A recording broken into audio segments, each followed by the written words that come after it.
समजतंय का तुला कुणाची गाडी चेक करतेस? आणि काय प्रोटोकॉल असतात की नाही? हा,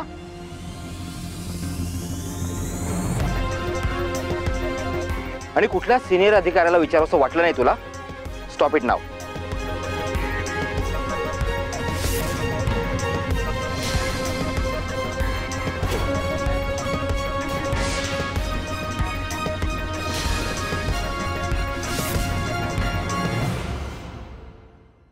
तात्यासाहेब, या सगळ्या प्रकरणाबद्दल मी तुमची क्षमा मागतो.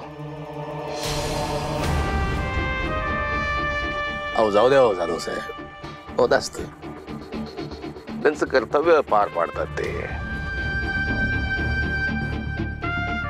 काही चुकीचं नाही त्यात. आणि हा, माझी लेक आहे ही, तिच्यावर कुठलीही कारवाई करू नका. ठीक आहे. ए, बॅरिकेड्स बाजूला घ्या.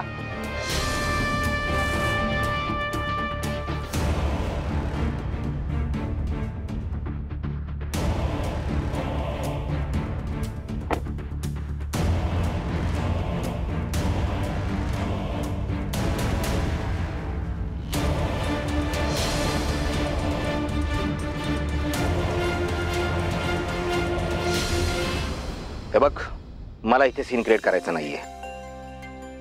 आपण बाजूला जाऊन बोलूयात. काम.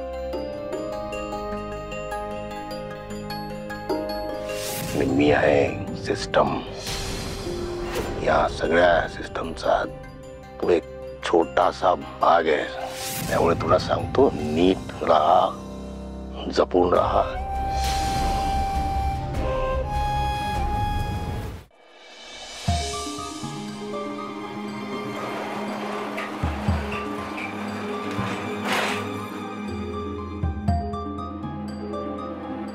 हो मम्मी साहेब, आपण इथं कुणाकडे आलोय? म्हणजे कोण राहतं इथं?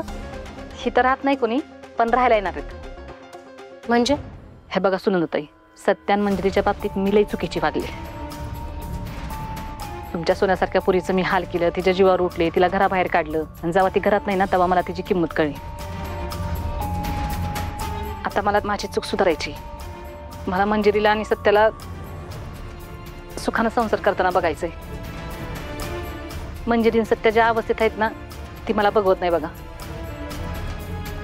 माझ्यामुळं माझा लेक आणि माझी सून अशी आडगळीत संसार करते,